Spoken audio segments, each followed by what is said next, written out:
So here's a fascinating question that comes right out of the autobiography of Reverend Sun Myung Moon. How can a 13-month prison sentence, something that's supposed to silence a person, actually become the launchpad for a whole nationwide movement? Let's dive into his side of that story. And really, this is the question that kicks everything off. Asked by Moon's own daughter, In-jin, back in 1984 when he was sent to Danbury prison. It's such a personal, emotional question, you know? And it frames this much, much bigger story about faith, freedom, and influence. So, how did Reverend Moon actually describe his time on the inside? Well, in his telling, he paints a really vivid picture of a man who was living by strict personal code, even when he was in this incredibly challenging environment. According to him, his day-to-day was all about discipline and service. He talks about waking up super early just to clean, making sure he carried himself with dignity at meals, and just plain working harder than anyone else.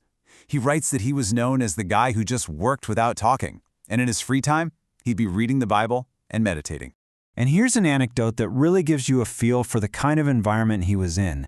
A fellow inmate actually threw a pornographic magazine at him and said, "Here's my Bible, take a look." It just shows you the stark contrast between his spiritual focus and the world he was suddenly dropped into. But Moon writes that over time, his quiet way of handling things actually led to a friendship with that very same man. Now, what was his take on why he was even there? See, in his mind, the U.S. government's real goal wasn't just to put him in jail, but to get him out of the country altogether. He saw the whole indictment as a roadblock that was specifically designed to stop his movement from growing in America. And this detail from his telling of the story is absolutely crucial. He was actually out of the country when he was indicted, and he says he could have just stayed away, but he didn't. He chose to come back and face prison. He basically saw it as something he had to do to continue his mission in the United States. Okay, so this is where the story really takes a turn and just explodes into the public sphere. Because while Moon was inside Danbury, something powerful and really unexpected was starting to build on the outside. And the response? It was absolutely massive.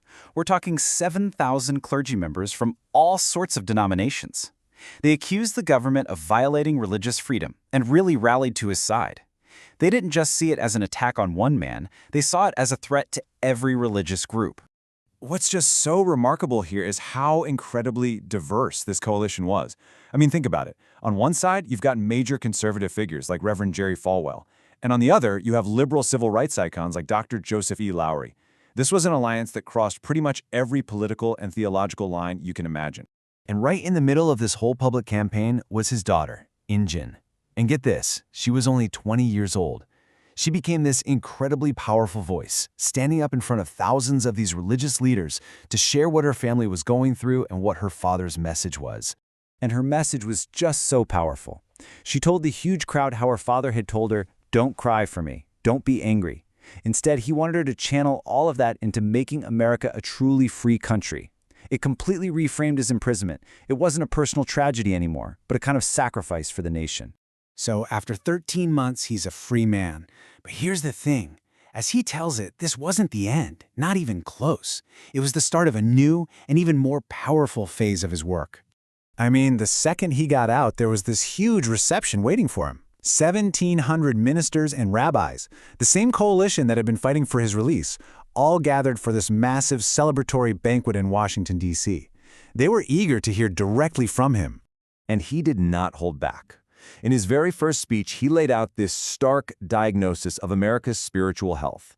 He called for a great awakening inside Christianity and, get this, he urged the clergy themselves to repent and lead a new reformation to fix the nation's moral decline.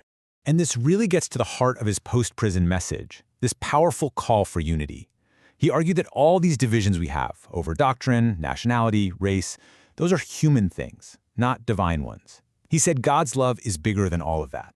You know, in his own words, the experience of being in prison was actually liberating. Instead of silencing him, it emboldened him. He wrote that he felt there was now nothing to hold me back, and he started speaking with more urgency and more conviction than ever. So, okay, what's the long-term legacy here? According to his story, this whole Danbury chapter didn't just fade away. It actually became a catalyst for something new and lasting. And you can really see how this legacy grew directly from that alliance. The ministers who had fought for his release now wanted to understand his mission on a deeper level. A bunch of them even traveled to Korea. When they came back, a core group of 120 of them decided, okay, let's form a new organization to keep this work going. And that new organization? It became the American Clergy Leadership Conference, or ACLC for short. It's the concrete result, the actual group that was born directly out of that fight while he was behind bars in Danbury. And that leaves us with this final question.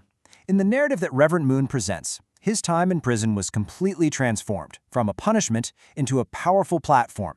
It's a story that really makes you think about how moments of crisis can, for some, become moments of profound opportunity.